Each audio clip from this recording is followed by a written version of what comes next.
It's the LA Football Podcast. Touchdown Ram! Recovered by the Chargers. Touchdown UCLA! With USC great and NFL stud, Frostee Rucker. The Trojans back in front. And LAFB founder Ryan Dyrud on the Believe Podcast Network and LAFBnetwork.com. This is your destination for Los Angeles football.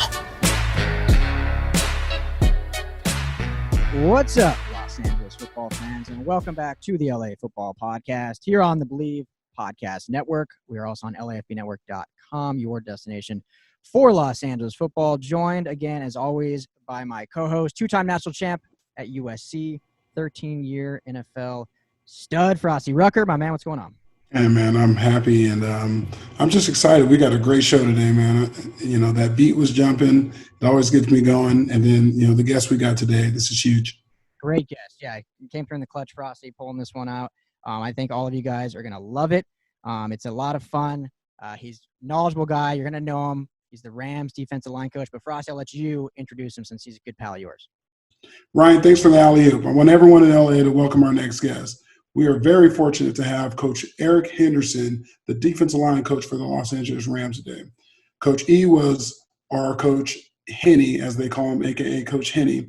He was a teammate of mine back in Cincinnati, and, you know, he once served as an assistant D-line coach at the Los Angeles Chargers, and now he is the defensive line coach for the Los Angeles Rams going on his second year. So everyone welcome Coach Henderson. Absolutely excited to be a Ram, you know, just happy. You know, that's the best way to describe it. The energy here is just phenomenal, and it's contagious. And when you walk into this building, I'm telling you, there's a different feeling.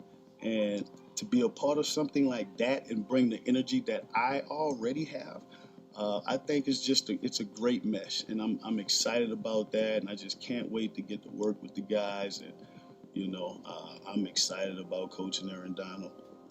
I was excited about coaching Joey Bosa and Melvin Ingram. I mean, you got some great players. I am truly blessed as a position coach to have the opportunity to have an impact in all of these guys' lives. For Coach Henderson, they call him Coach Henny. And I think that's what I love for you guys to know about Coach Henderson.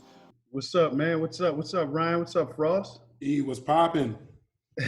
Thanks for having me, man. I'm excited. Appreciate you guys. Absolutely. Thanks for coming on. I know you probably got a busy schedule, so glad. Nah, it's not like training camp's coming up. They're not busy. That's messed up. Oh, my God. No doubt. So, E, what's been going on, man? How you been prepping for training camp coming up? You know, just been trying to stay safe, man. That's really been the biggest MO, is making sure you kind of check in with the guys from time to time that they're doing the things they need to do. From a safe standpoint, and just preparing, man. I'm so anxious to get back and excited and just hoping this thing that can work out. You know, I know there are some minute details that are still being ironed out, but I'm just looking forward to it, you know, and, you know, excited, man. Man, that's huge, man. As a former player, would you err on any caution playing without a concrete, detailed plan from the league? Or as a coach now, would you look at it a different way? No, I think, I mean, you know, everybody wants to play, you know, but there's things that has to be worked out. You know, it's such a sensitive situation and topic to talk about, you know, so I'm not really going you know, mess with that deal. But I mean, the root of the issue is everybody wants to play, but you know, everybody wants to be safe as well. So it's one of those deals where, you know, let's figure out the best way that we can do it while we're compliant with the, you know, that's being asked of us as players and as coaches, and figure out the best way to go about it and get it done, you know. And so, yeah, it seems like a difficult time. Yeah, Coach, you know, last thing, at least for me, about the whole COVID thing, so I'm sure you're sick of talking about it. I'm sure you're sick of hearing about it, but this offseason being as unprecedented as it's been, what's been the challenges, or has there been any silver linings with doing everything, you know, remote, not being able to get all the field access? What's been the biggest, I guess, you know, curveballs, but also something that maybe you've enjoyed by it? Right. You know, that's a really good question because, you know, I was having this discussion with a couple of the guys. One of the deals is just what's been excellent about it is that you get a chance to go back to For myself, one of the ways that I was brought up in coaching, was utilizing the computer, Zoom and PowerPoint and all of those things, and, a different way of being creative. But I also enjoy the old school style of coaching of just getting on the board and doing it right in front of those guys. And that was something that I probably do a little bit more than the PowerPoint and the Zoom now. And so not having that camaraderie of being around the guys and in a room was just totally different. That audience, that feedback, that energy, the passion, and just being able to sometimes to show an example. Hey, stand up for me, right? Real quick. And then now you can do those things. Let me show you what it feels like to jack his ass up, from that standpoint. And so those are the things that you miss, just that personal connection with your guys. But we understand it, and you got to be able to adjust, and in this league, man, you got to be able to adjust, and so I think that's been good for us, being able to utilize the Zoom and PowerPoint and things of that nature, but still get some good quality work in. I think the guys got better, even though that we weren't able to practice and just be in front of those guys like that. But it was still really, really good. The setup that we had was awesome. Our video department did an excellent job of making sure that we were squared away to do this thing from home. And the plan that Coach McVay put in place for us it was phenomenal. So it was really like we didn't miss a beat, man. So we're just excited to see how much of that transfers over to, now training camp and seeing what those guys are able to retain. We're excited to see how all that unfolds. I was going to ask you that. How did Coach McVay lead throughout this whole pandemic? But, you said it. He's done some great things and ironed it out. I don't really need to get detail and give away any, advantages you guys have, being the Los Angeles Rams. I don't want to touch on that. But, I'm sure he's led you guys to where you guys are days away from our training camp and in a positive note. Yeah, he's really good. Frostee, he does a really good job of just from an organizational standpoint, making sure that everything is intact and that the things that we're doing is truly seamless to the coaches being able to function and as well as the players being able to be receptive, but also understanding that, things are going to be different, and so it's not going to be perfect. So it makes no sense to harp on the things that are out of your control. Sometimes, somebody might not have internet, or you may get disconnected. Well, right. I'm not going to chew a guy out, just get back in, and so it's, and things like that. It was really, really cool. It was easy. And we got some quality work done. We had a new defensive coordinator in Brenden Stanley. So we had to, truly install a whole new defense. And so but we were able to get that done, and we feel really good about it and just excited, man. I'm glad you got a very veteran group that's together that, is very mature and, they're actually diving into this stuff and not being distracted by it. So that's a good thing. No doubt. Frostee, a little quick follow-up. Frostee and I were talking a little bit about this, before we had you on. I played a little bit of receiver in high school, so I have a little more offensive mind. So I can understand being down the field. You can still get into the X's and O's, the playbooks there. But on the defensive line, what value can you have in these Zoom calls that are not on the field work? Like, what technical stuff can you really teach these guys from, a video conference? It's more, on film. I think a lot of these guys learn, by being able to see it anyway. So if you can paint that picture for them, right, and talk through blocking schemes and how things may develop, and if we're not doing this, then this can happen. And so how critical it is to be able to still, get that video coaching, as well as drawing it for them, doing it right in front of them. So, it's been good for us. It's been good for us. Because we would do the same thing had they been in the room as well. We would still have to kind of, see it. Have to make cut-ups for them that are detailed in terms of, what we're trying to get accomplished. And, from a playbook standpoint, this is why this is important. So on and so forth. And so it don't necessarily stop or change your style of coaching. It just requires us to be more PowerPoint or video oriented. But the coaching style and the things you want to get accomplished, we still feel comfortable from that standpoint. Good. It's good to hear, man. I'm sure all teams are having to adjust like this and to get this firsthand knowledge from the Rams defensive line coach Eric Henderson. This is huge for us and our listeners. So I'm glad to have you on again. Eric, I wanted to talk to you about something. So you went from Chargers to the Rams in LA. Yes. How was that transition, and did you have to physically move? You know, it was awesome. I did have to physically move because it was funny because when I first was fortunate to get the job with the Chargers, you know, Coach Lynn was just awesome first and foremost, and that organization was a blessing to me and my career and the coaching staff down there. I mean, just great guys, you know, and I love everything about it.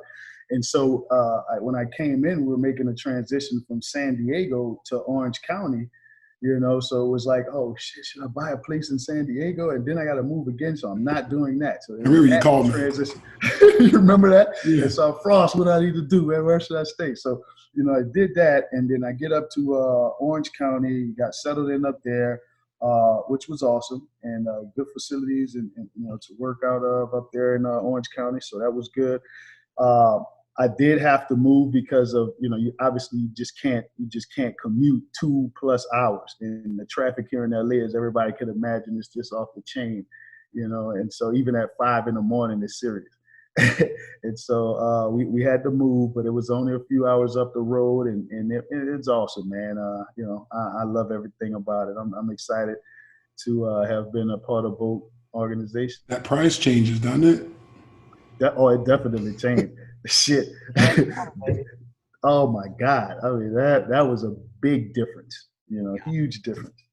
What was you don't have to give too much away, but what was the biggest difference in, I guess, coaching parallels going from, you know, Anthony Lynn and Gus Bradley to then going to Sean McVay and Wade Phillips, and now obviously you have Brandon Staley. What was the biggest transition in that? You know, probably just the type, how should I say this? Just the age group of the staff, if you will. You know, whereas you got, you know, more of a veteran coaching staff, or I don't even want to say veteran because you still got guys that's coached a long time in the league here with the Rams, but they may not be, as old as some of the coaches that are in LA. You know, that's also coached. With the Chargers that are also, you know, been coaching for a long time. So maybe just, you know, that. But in terms of the people and the organization, man, just great organizations and excellent people. And I've been extremely blessed because a lot of guys don't get those opportunities to be around such good people, on both organizations. So it's awesome. I know Frost had a fun question for you regarding both defensive lines in these organizations. So go ahead, Frost. Yeah, so I'll go ahead and ask you this one. So you called me Hollywood growing up because I went to USC, and when we were, you know, the Bengals, all you just kept talking about. You saw Hollywood and LA and this, that, and the other. He is pretty you probably took a pay cut to come here, all that stuff. I remember all that. So I got a question for you. Which is true. Knowing that, I know, right? Hey, are we really talking like that? So anyways, you being a defensive line coach for both squads here in LA, who's the more Hollywood D-line? Man, you know, and let the fans hear your definition of Hollywood so that I can make sure that I'm explaining this right. I don't want to take anything for granted. You learn those things as a coach, you know. Don't take anything for granted. So what do you want me to truly explain here, Frost? Hollywood, who's shining more? Who has more chains? Who, obviously, I know certain guys on your different teams have a lot more money, you know, but who's shining? Who's who at the clubs? Who's getting in the front of the line? Who has to wait? What's going on? That I wouldn't know, Frost, because I don't necessarily, you know, put myself in position to hang out with any of the guys from that standpoint. So I would only know what goes on around the facility. And I think it's probably a parallel when you turn, you know, just from kind of observing as guys walk in and out of meeting rooms or visit me in my office, just they all shine. You know, I think they all shine. They both groups have their fair share of Hollywood, if you will. But, you know, so I that's a difficult question for me because I don't want to get, you know, I don't know the person from that standpoint. I don't know. Man, don't give me that. Hey, so who's Hollywood and who's neighborhood? If we're going to go, there's two hoods. Who's Hollywood and whose neighborhood? And that's the Chargers and Rams. Same answer? AD's got his own YouTube channel. He's already blown up on that, so that's kind of Hollywood. All right, that's pretty Hollywood. He's a stud. He's different. He's a different dude, man. He's definitely Hollywood. Melvin Ingram got a little swag to him too. Joey Bosa got a quiet, Hollywood, style about him, and then Brandon Meebane is a quiet, Hollywood guy who's a veteran guy who's done things the right way, and so things of that. Then you got Michael Brockers and AD, the two veteran guys in this group, and both of those guys do things the right way, man. I'm telling you, I've just been extremely fortunate to be around good people, great young men, and these guys that just made my life and my job easy. That's great. Go ahead, Ryan. I was just saying, let me ask. Well, did you have a follow up on that, or were you? No, go ahead. Okay. You don't have to give too much. Obviously, you're super proud of all the guys you coach, or you wouldn't be coaching them. But is there a lesser known, obviously not Aaron Donald, not Michael Brockers, a lesser known guy, an Ebucam, Okoronkwo, someone that's put in just a ton of work this offseason that you are excited for fans to see kind of blossom this year? Now they can maybe take a bigger role. I think a lot of those guys, just from what you've been able to observe or what we've been able to observe and kind of from a communication standpoint over Zoom, it seems like all of the guys have really put in some quality work, because Coach Doc Rivers spoke to the team, I remember, and he was just speaking about some of the things that he told his team about just winning the weight. This whole COVID deal is different for everyone in the world, man. And I think that stuck with me when he was just talking about winning the weight. This is a big waiting period. No one knows when it's going to start and if we're ever going to get back and that whole deal. And to not take advantage of the opportunity that's laid before you, whether that be better yourself as a human, whether that be to develop, better relationships with your friends and families and, spend quality time, spiritual relationship, whatever it is, you can win this weight. And so I think that really hit our team in a different way. And so with that being said, man, from what I've been able to hear, these guys have been working their tails off, and I'm excited about all of them. We got Leonard Floyd coming over from Chicago, who I'm excited about. Samson, you mentioned, who's a guy who works his butt off, goes hard all the time, very smart football player, and so, along with the young guys and obviously the guys up front with, Michael Brockers and AD and Sebastian and, that whole D-line, Greg Gaines, those guys. I mean, I'm excited, we got a good group of kids, man, that I'm looking forward to seeing how these guys, perform this year. That's powerful, man. You got Doc Rivers, dropping gems on you guys like that. He's a legendary coach, player, and that's just spoke gospel to me. Win the weight, no question. And that's huge. I think a lot of people need to do that and take that approach to it, and don't sit idle. And there's a lot to be done. There's a lot you can work on for yourself. And, spending time with your family and all those things are really what's important. And that's the one thing that I learned throughout this whole pandemic is that, what's really important is just spending that quality time, and plugging in. So shout out to Doc Rivers for that. I'm still a Laker fan. I'm a Laker fan, but I'm a Laker fan. Brown AD, baby, but shout out to Doc. I appreciate you. I'm talking about, hey, but, I appreciate the gym. Coach Henny, let me ask you this question. So how is it actually coaching one of your teammates? Big wits out there. Right. And when you're going through like a pass rush drill, if he even does them these days, not, he doesn't do that. I know he don't. But how's it coaching him, being, the authority in that? Right. It's awesome because it's so cool. When you got guys that you actually came in with and, he's so old now, it just makes me feel old. It's like, gosh, dang it, dude, if I was still playing, this is what I would feel like or look like or, but Whit looked pretty damn good for his age, for how he takes care of himself. Yeah. The way he takes care of his body, man, that's why he's able to play so long, and so I mean, it's just it's weird, but it's a good thing. It's like, wow, he's so mature and he's just so much different from a mental standpoint than a lot of the young guys that you would see. And you can see why. The guy's been through a lot, played a lot of ball. But, it's fun because we get to talk shit, and kind of, Just go back and forth. You know, you go back and forth, and it's a good, positive vibe on the football field where you can encourage guys to do this, do that. Hey, let's check this out. Let's see if he do this, blah, blah, blah, and all those things. And it just makes the competition, that much better. So, yeah, that's huge, man. He's awesome to have around, man. And, it's been really good.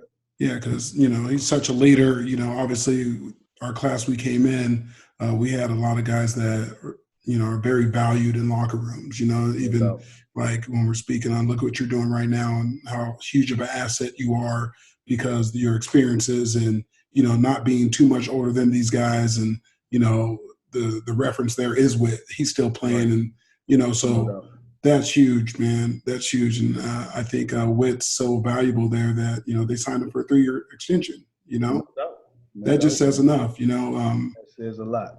We're going to get Big Willie on here to, talk about how he raised him. That's another, see you laugh. We're going to get Big Willie on here and he's going to talk how he raised him up and for that longevity. But, it's just huge. It says a lot about, the people that recruited us to be at the Bengals, and that class was very special people.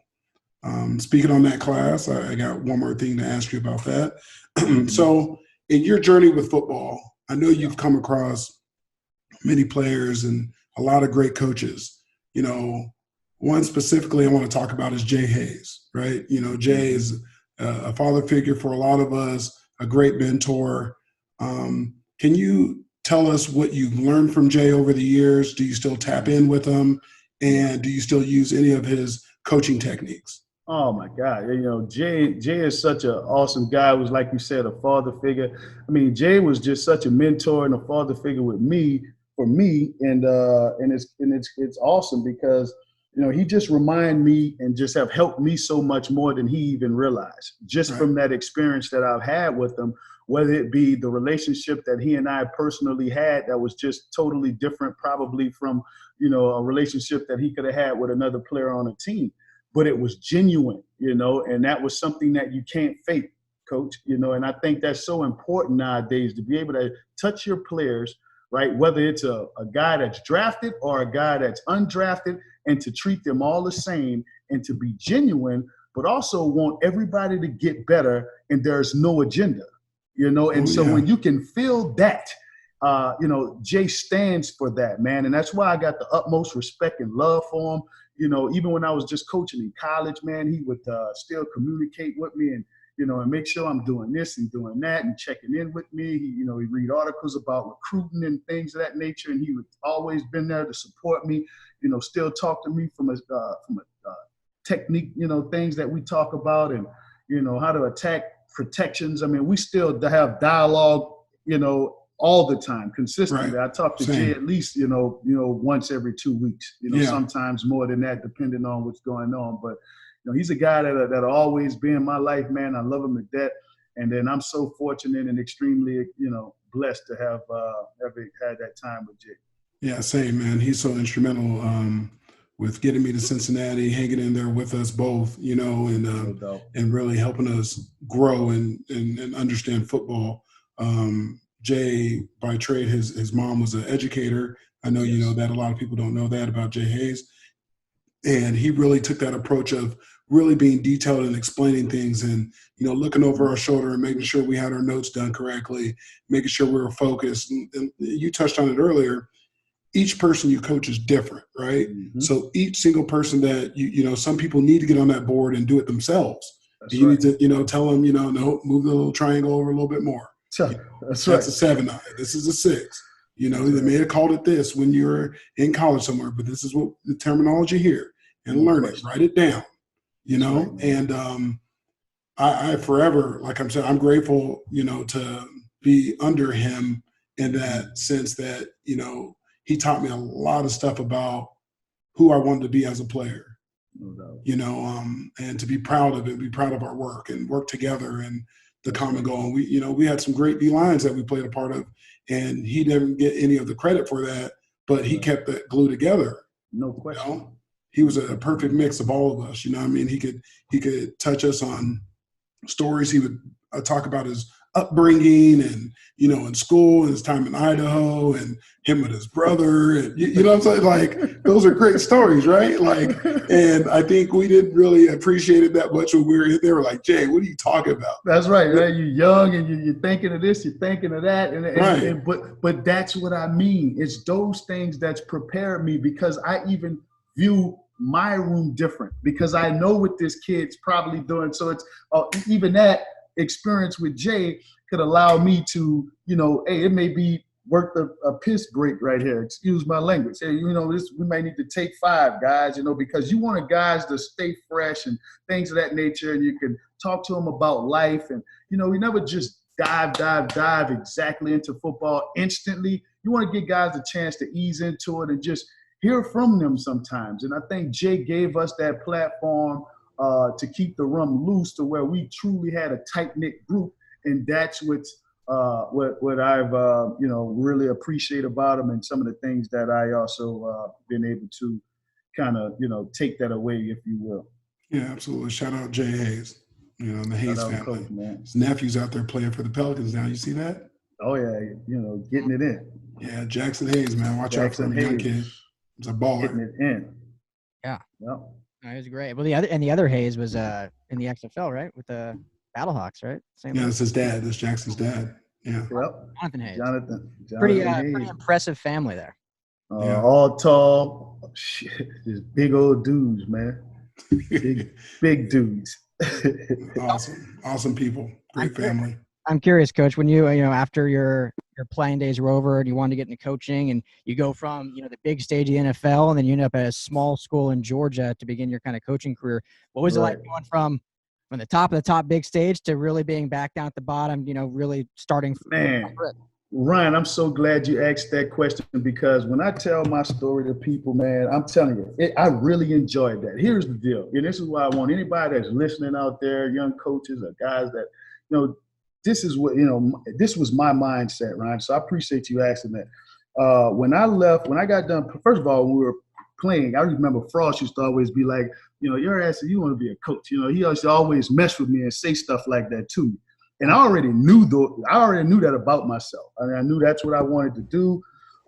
Just wasn't thinking about it at the time, because I thought I'd play 10 years as well. And, and when that didn't happen, it was like, okay, well, shit. It was easy for me, because I knew what I wanted to do. I knew what I loved. It was just going about doing it the way that I had to go grind, and I come from the grind. If you just know my background, where I was born and raised in New Orleans, Louisiana, lost my mom when I was 9 years old, never met my dad a day in my life, was the oldest of a brother and a sister, and was able to make it out of that, along with all of the other distractions that could have pulled you back, and was the first one to go to college and get a scholarship, and first one to graduate from college. So there were things that were extremely important to me and my family, and so I wanted to achieve those things. But when you talk about my transition from player and going, in the NFL, blah, blah, blah, and then now, trying to coach, well, I went back to Georgia Tech first, because that's the school I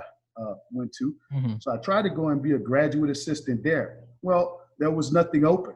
People are not going to just get rid of somebody to hire you because you're ready to coach at this time. It's not, it don't work like that.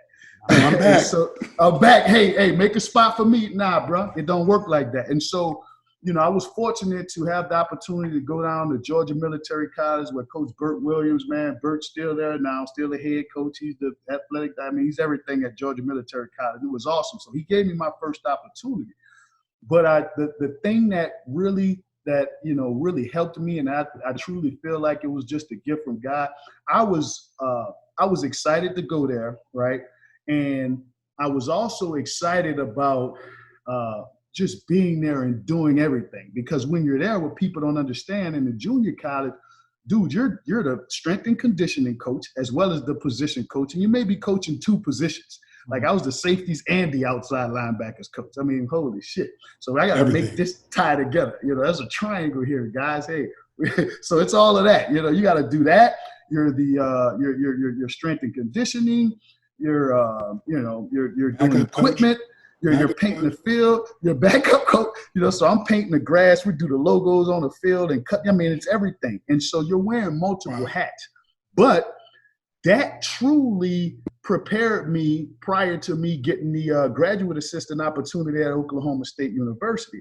And, you know, my heart was just pure there. I truly wanted to help those young men, you know, get scholarships. Like we would take bus rides, you know, from Atlanta to, Long Island, New York, and then go to, you know, the week after we going to Boston. And then, you know, I mean, everything was on the bus.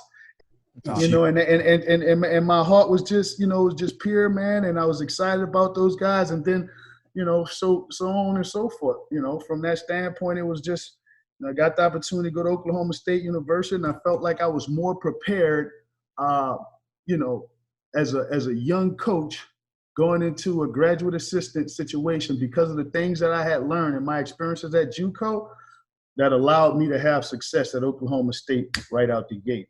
And so I was just thankful for those experiences. It was awesome, man. Yeah. Well, it shows because, I mean, you went up the ranks quick. I mean, what, 4 years and you're already with the 4 or 5 years and you're assistant D-line with the Chargers? That's quick. It's crazy. It's crazy, man. But when you're going through the process, it felt like it felt like forever, man. You know, you just don't see those things coming. So just stay with it. Stay with it. Work your tail off.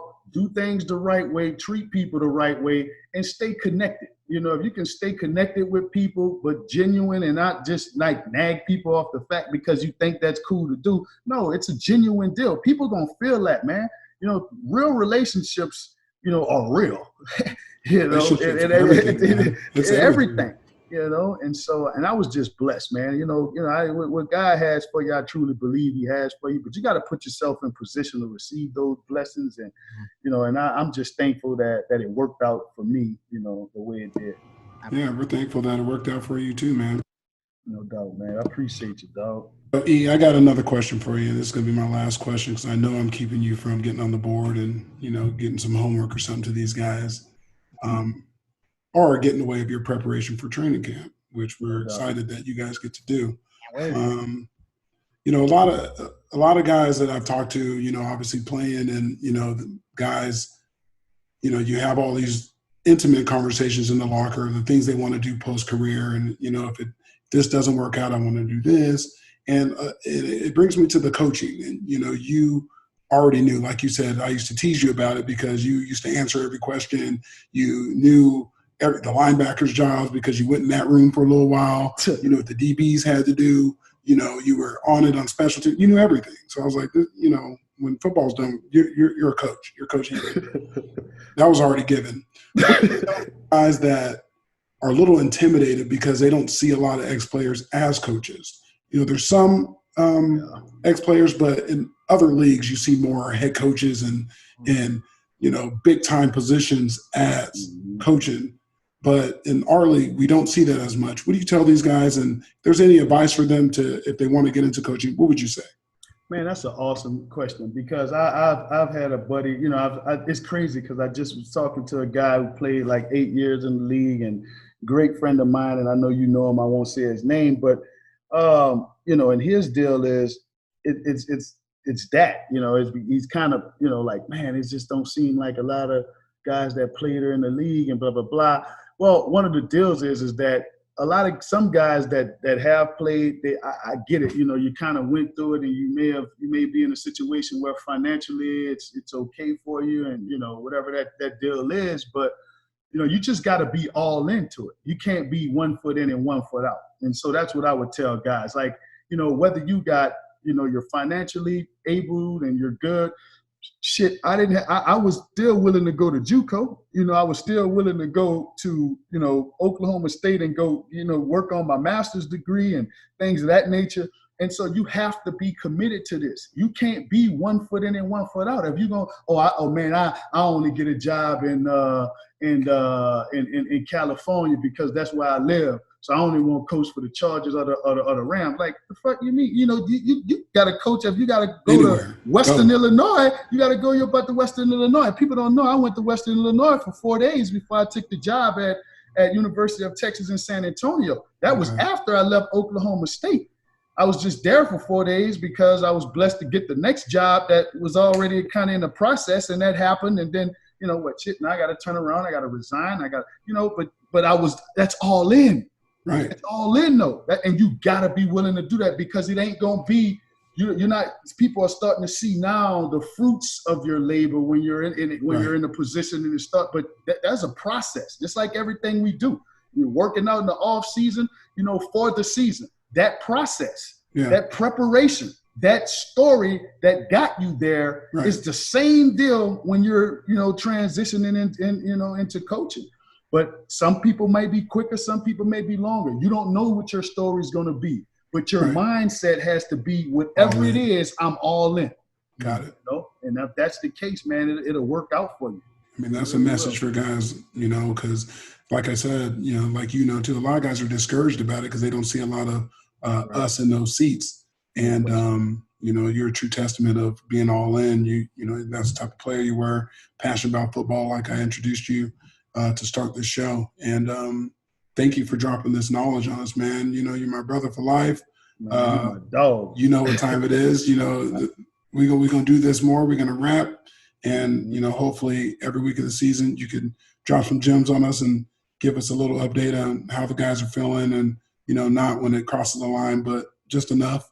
No question, man. Count me in, man. I so appreciate you, Frost, man. You're my dog. I got mad love for you, Ryan, man. It's great to meet you. Thank you very much for having me.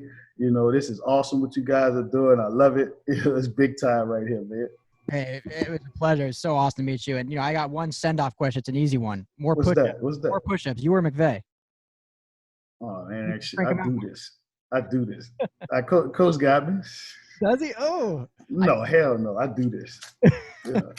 All right. That's awesome. I'm all for the challenge, though. Well, that's great. Coach E, is there anywhere these people out here in LA can follow you? You have a Twitter? Yeah, I do. On Twitter, I'm Coach _Henny, COACH _Henny, HENNY. And then on IG is Easy Does It 50. Follow That's me. him.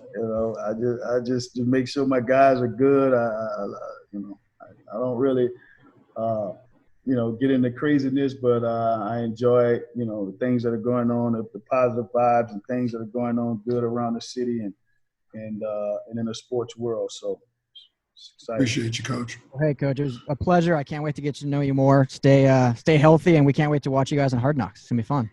It's going to be awesome, man. I'm looking forward to it, and, can't wait to get back on the show with you guys. All right, man. What an awesome interview that was with Coach Henny, as you guys call him. Awesome dude. Yeah, man. He's so humble and just a great dude. They got a great leader in that defensive line room, with the X's and O's and the guy that's actually played the sport. And, he's one of the best to ever come out of Georgia Tech. And it's just a heck of a guy. And those are the type of guests we got to keep coming. Oh, yeah. We'll get him. Get excited. Everyone out there listening, we'll get a bunch. I wanted to ask you, we didn't talk about it during the interview, but how many years did you guys play together? Was it pretty brief? I think 3. We were in Cincinnati 3 years together, and Eric battled some injuries. But like I said, he was coach from the day he got there. He dissected the playbook, the techniques, everything he could do to be the best pro he could. And he did it on and off the field. So, again, very thankful to have Eric come on here and shed some light. Yeah, and I love the fact, going from his NFL days, then back down to the bottom, building himself up, taking bus rides across the country. It just shows the hard work, dedication it takes to become an NFL player. And then after the NFL, what you have to do to really, progress your career and whatever you want to do afterwards. So an awesome inspiration and awesome guest. So thanks, Frostee, for getting that on. All good. This is what I bring to the table. That's right, baby. That's right. We're going to have him back. So all those Rams fans out there looking for good Rams insight, we'll have him back on during training camp. And, we have a bunch of players lining up. Got a big one next week. I don't even want to give it away. I just want to tease it. Got a big, big player. I'll just say Hall of Fame player. We'll leave it at that. Hall of Famer coming on the show. But Frostee, where can everyone find you on the socials? You can find me at The Organic Frost, and that's on Twitter, Instagram, and Facebook. Perfect. I'm Ryan Dyrud, LAFB on Twitter, or Ryan Dyrud on Instagram. Email us on the show. We love reading your questions. Didn't do any email questions this week. Just had a longer interview, but email us at podcast@lafbnetwork.com. Love to answer any of those questions there. Chargers, Trojans, and Bruins fans, don't worry. We got you covered next week, too. We'll get some topics going for you. I know this was a Rams-heavy show, but there you go, repping the USC flag going, Frostee. But thank you all so much. Stay safe. Stay healthy. This is the LA Football Podcast. Have a great week, and we'll talk to you next week.